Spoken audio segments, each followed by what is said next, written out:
I've got all of my troubles when I get home. Hello and welcome to the History of Africana Philosophy by Chika Jeffers and Peter Adamson, brought to you with the support of the King's College London Philosophy Department and the LMU in Munich, online at historyofphilosophy.net. Today's episode, I Read Men and Nations, Sojourner Truth and Francis Harper. Some years ago, I was on the radio to talk about the ancient Greek philosopher Heraclitus. I was asked to discuss his most famous saying, which states that different waters flow over those who step into the same rivers. I read out the Greek text to make the point that in the original the saying is onomatopoeic, since it actually sounds like flowing water. The host of the show was so taken with this that he asked me to read out the Greek again, which I gladly did, leading to one of my great regrets, because it was only later that day that I realized I could have said, "There, I've just shown it's possible to read out the same river fragment twice." That's something we've all experienced, coming up with the perfect comment or retort only once it's too late. It happens even to people with much greater rhetorical gifts, like, of all people, Frederick Douglass. Speaking at a public meeting in 1852, he gave vent to his frustration at the obstacles put in the way of black progress, and thundered that violence rather than moral suasion might be needed if black people were to secure their rights. Then a deep voice came from the front row, saying simply, "Frederick, is God dead?" The entire audience was stunned as if by an electric shock, and Douglass himself was reduced to silence by this moralizing rebuke. It came from Sojourner Truth, who, alongside Douglass, is now the most famous of the African-American abolitionists. This anecdote was included in the Book of Life, a collection of anecdotes and documents appended to the much-read narrative of her life. It was also related by Douglass himself. Decades later, he admitted that Sojourner's intervention brought the event to a standstill, as if someone had thrown a brick through the window. This is also confirmed by a contemporary report in the abolitionist press. But in the third and last of his autobiographies, Douglass took the liberty of giving himself a snappy comeback.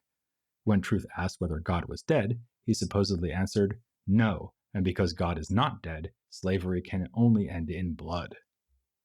Whatever the truth of this confrontation between Douglass and, well, Truth, it invites us to consider these two figures alongside one another. Both former slaves, both active as public speakers in the campaign against slavery, and then for decades after its abolition, both made famous by narratives setting down their life stories, they were in fact also both torn as to the necessity of violence. Truth was a powerfully religious and moralizing thinker, but occasionally wielded the fiery rhetoric we have seen in David Walker, as when she said, "I do not want any man to be killed, but I am sorry to see them so short-minded. But we'll have our rights, see if we don't, and you can't stop us from them, see if you can." This remark, like everything else Sojourner Truth is known to have said, was preserved by other witnesses, in this case of a lecture she gave in New York City in 1853. She was famously illiterate, having grown up in New York State as the uneducated slave of a Dutch-speaking family, so that English was also her second language. Truth said herself that when she first came to New York City, her English was still poor, and she was ignorant as a horse. She had literally walked to freedom after her master John Dumont reneged on a promise to free her after a certain period of time on the grounds that a hand injury had prevented her from doing her full work. When Dumont caught up with her, he grudgingly agreed to sell her to a family with whom she had found shelter, the Van Wageners. But Dumont sold Truth's son, Peter, to another family, who then broke New York law by selling Peter into the South. Truth contested this in court, insisting with terse determination, "I'll have my child again." Incredibly, she was successful in stopping the sale, and her son was returned to her. She had been rewarded twice for her courage and perceptive grasp of what was possible, even to her as a slave with no resources but a profound sense of justice and faith in God. As she once put it, "I don't read such small stuff as letters, I read men and nations." All this happened in 1826, early in Truth's long and eventful life, which stretched from her birth, right around the end of the 18th century, to her death in 1883. We have a detailed account of her early experiences in the aforementioned narrative, which was, of course, not set down by Truth herself, but by a white abolitionist named Olive Gilbert. A friend of William Lloyd Garrison, Gilbert met Truth through the Northampton Association of Education and Industry, a utopian community in Massachusetts which, it has been said, was treated by Garrison and Frederick Douglass as a sort of progressive summer camp. The fact that it was Gilbert who wrote the narrative makes this biography of Truth unlike those of Douglass, which, as we saw, were very emphatically written by himself. Throughout, it speaks of Truth in the third person, and Gilbert editorializes and comments on the story as she goes along. But it's also clear that Truth has had a hand in shaping the story of her life.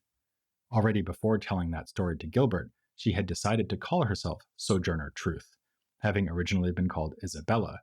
The new name, she said, was given to her by God.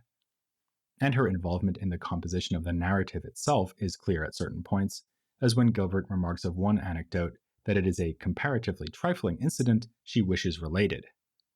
This turns out to be one of the more famous passages in the narrative, in which Truth was scolded for serving up grayish potatoes, and it turned out that another servant had been spilling ash into the cooking water. Her insistence on including this anecdote shows Truth's eye for the telling detail and humble parable. Her homespun and disarmingly direct rhetorical style made it easy for reporters, even admiring ones, to diminish her with rather patronizing descriptions. Douglass wrote of her, "She was a genuine specimen of the uncultured Negro. She cared very little for elegance of speech or refinement of manners. She seemed to please herself and others best when she put her ideas in the oddest forms. Her quaint speeches easily gave her an audience." Here, Douglass subtly puts Truth in her place, implicitly contrasting his own more polished style to that of a woman who was both a cherished ally and a potential rival for attention and acclaim. Like Douglass, Truth spent much of her life as an itinerant lecturer, appearing in cities all over America to decry slavery, and, after abolition, to exhort audiences, both white and black, both male and female, to assist the population of freed slaves. She especially focused on the cause of free land grants in the western United States, submitting an official petition for this cause to the U.S. Congress. This was, to her mind, a far preferable solution to black poverty than emigration to Liberia. In the many press reports of her speeches and public appearances, Truth was reliably presented as a kind of naive sage, and sometimes explicitly called a philosopher, to mark this status. This is clear from the representation of her persona and her speech in Gilbert's narrative and in other contemporary documents, many of which were collected by a Quaker woman named Frances Gage in the aforementioned Book of Life that she added to the narrative. That title, Book of Life, had been used by Truth for a keepsake volume of signatures from people she had met, including Abraham Lincoln. In these documents and contemporary newspapers, we have a reminder of the contrast between philosophy in oral and in written contexts, which was one of our abiding themes earlier in this series. Many stories about Truth show her in conversational settings, or responding to others in a witty or penetrating fashion, like her comment at Douglass's speech, or on the occasion when she met Lincoln. When the president showed her a Bible sent him by the black population of Baltimore, she praised its beauty and then added, "The colored people have given this to the head of the government, and that government once sanctioned laws that would not permit its people to learn enough to enable them to read this book. And for what? Let them answer who can." In this case, the report of her remark is written out in standard English, but frequently reports about her employ irregular spelling to mark her dialect. In a report of her public lecturing taken from a Boston newspaper and included in the Book of Life, it's related how she got a laugh with the following reminiscence. "I said, 'Oh God, my mother told me if I asked you to make my master and mistress good, you'd do it, and they didn't get good. Why, says I, God, maybe you can't do it. Kill 'em.'" I haven't attempted to pronounce this in her supposed dialect the way it's written, but to give you some idea, in the words "told me if," told is spelled T-O-L-E, and if is spelled E-F, the word master is written marster, and so on. This is liable to distract us from the deep significance of the anecdote. Like Douglass looking back on his growing understanding of slavery as a youth, she here recalls a precocious concern with the problem of evil. Why does God allow the tyranny of slavery? And with somewhat morbid humor, alludes to the question of whether this tyranny should be met with violence. The typographical markers of Truth's uneducated speaking style were mirrored in explicit descriptions of her as a lecturer, as with the example we just saw in Douglass or this account from a Rochester paper. She is unable to read or write, and in her manner and style is perfectly natural and original.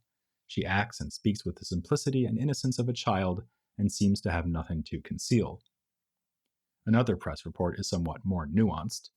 Her matter and manner were simply indescribable, often straying far away from the starting point, but each digression was fraught with telling logic, rough humor, or effective sarcasm. More insightful still, an English journalist named Gilbert Vale, who interviewed Truth, said that she is not exactly what she seems. She had her own or private opinion on everything, and these opinions of her own we have frequently found very correct. These issues of representation are vividly on display in the two most famous accounts of Sojourner Truth, which come to us from the Ohio activist Frances Gage and Harriet Beecher Stowe, author of Uncle Tom's Cabin. Stowe wrote a piece about Truth which appeared in the Atlantic Monthly in 1863, the year of the Emancipation Proclamation.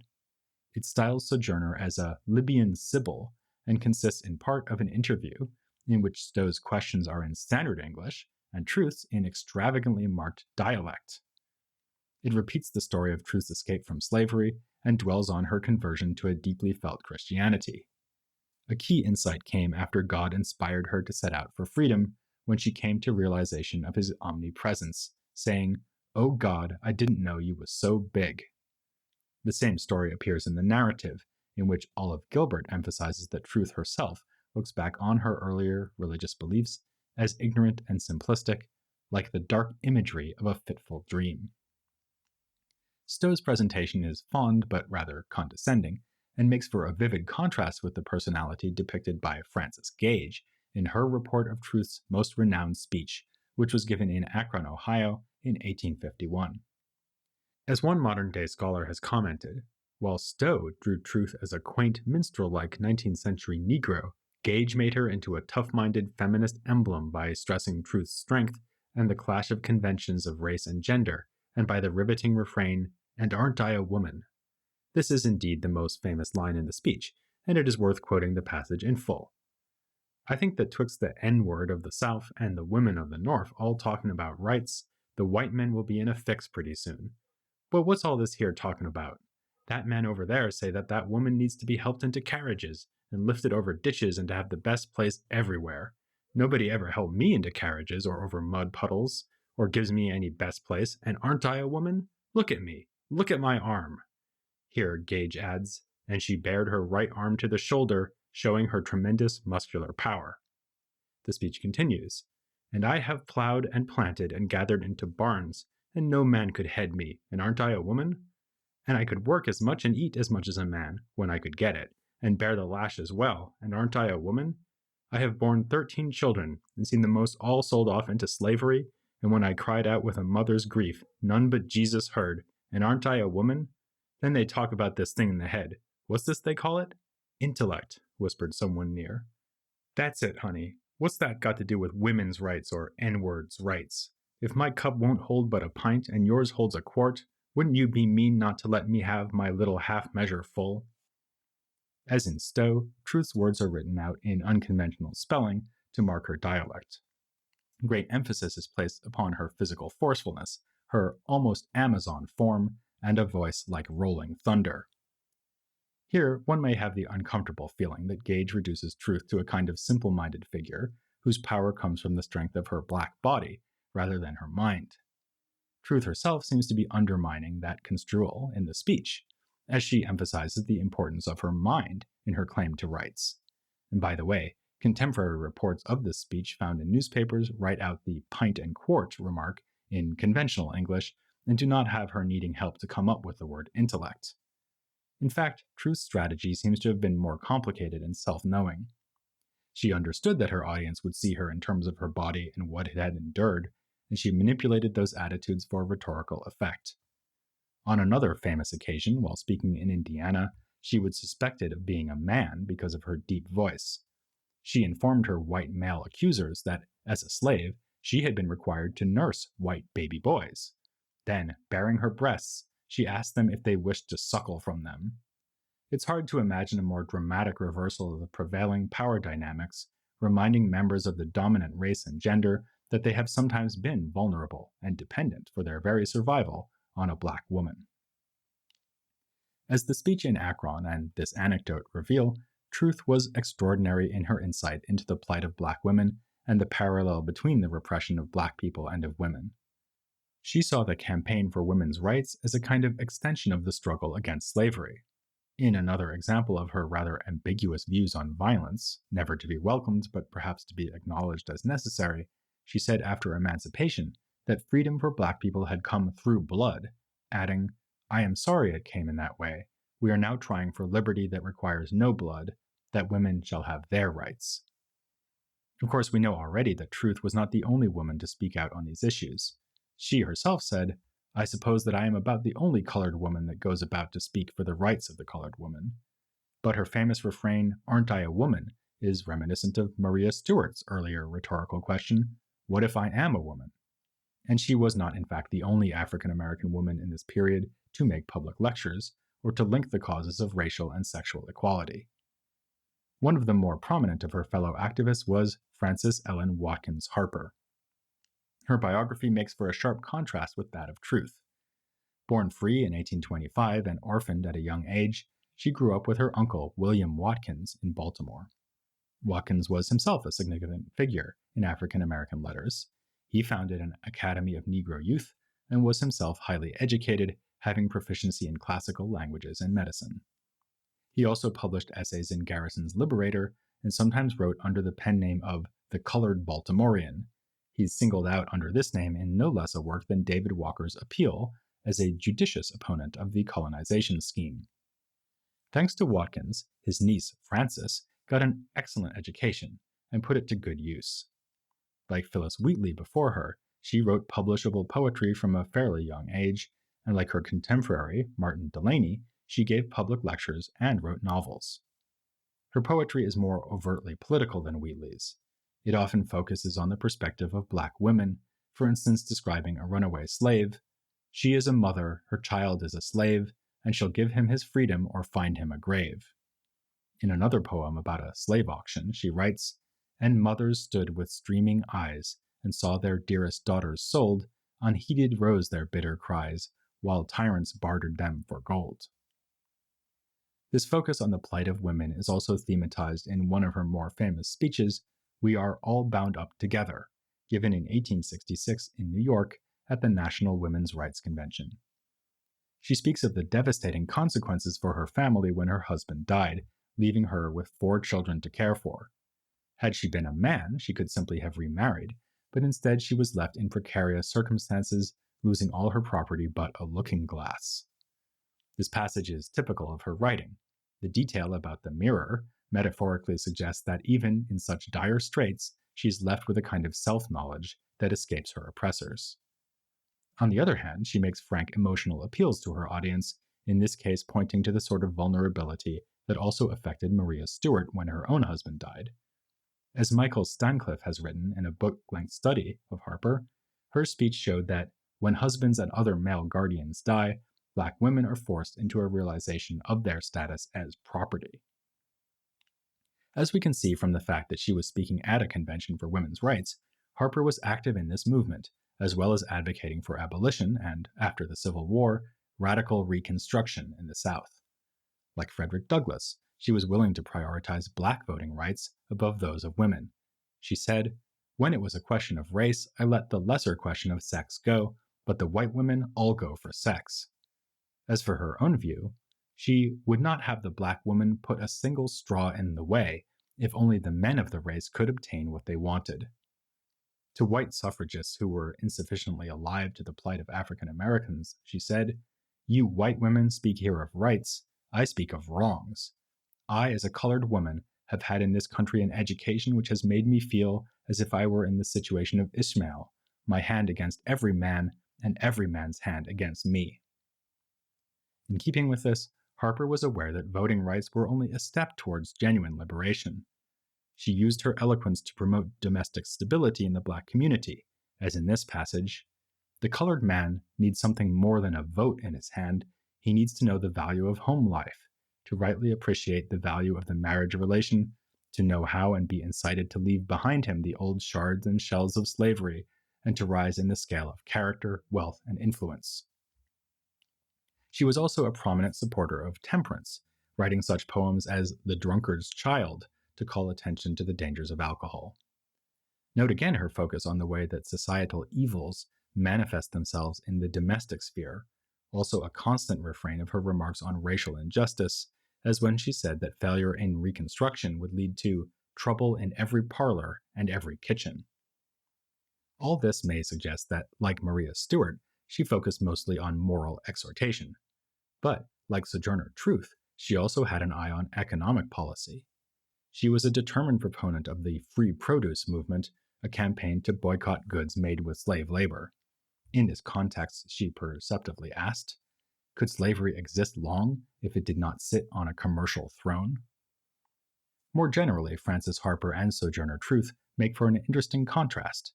They had similar political aims, moved in the same circles, and both appeared at women's rights events.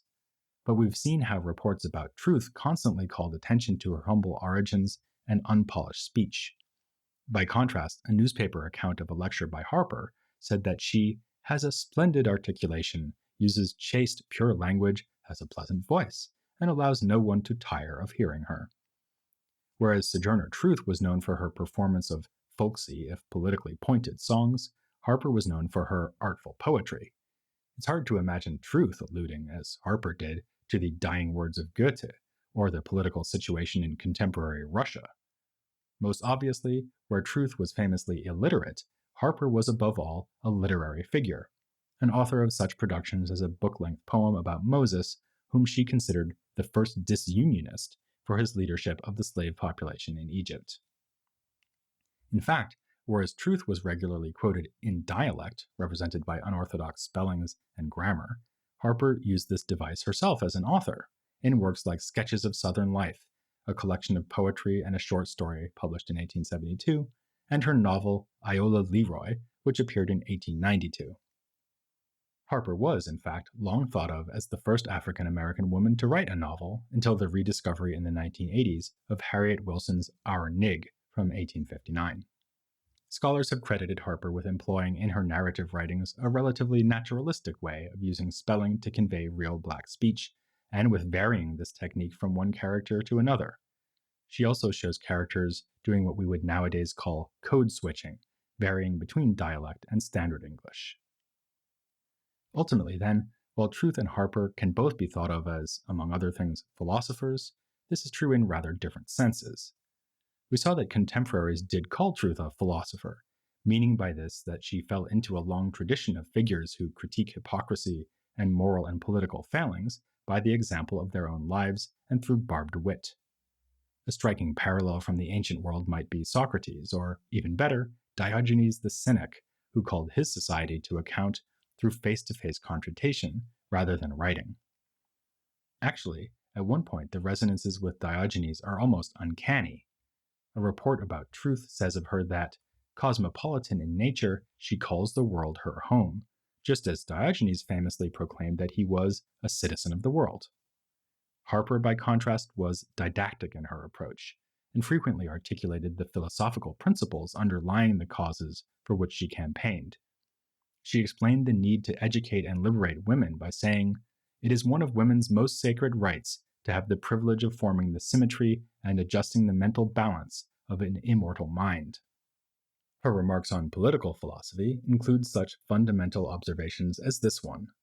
A government that can protect its citizens and will not is a vicious government.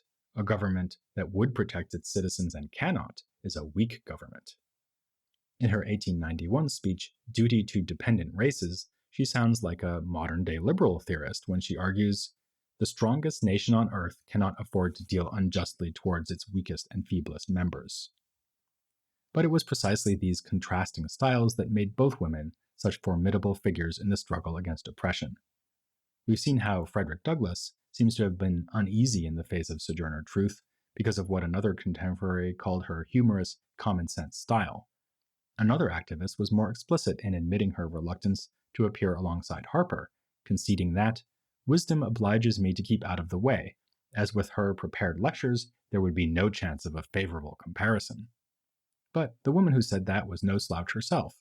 She ran her own newspaper, making her the first African-American woman publisher, and she added her own voice to those of Truth and Harper in the fight against injustice. Her name was Mary Ann Shadd, and she published her newspaper, The Provincial Freeman, in Canada, to which she emigrated and encouraged other African Americans to go as well. Alongside Frances Harper, the example of Shadd will show us that the contributions of Black women in this period were not nothing but the truth. Next time here on the History of Africana Philosophy. I'm gonna tell God all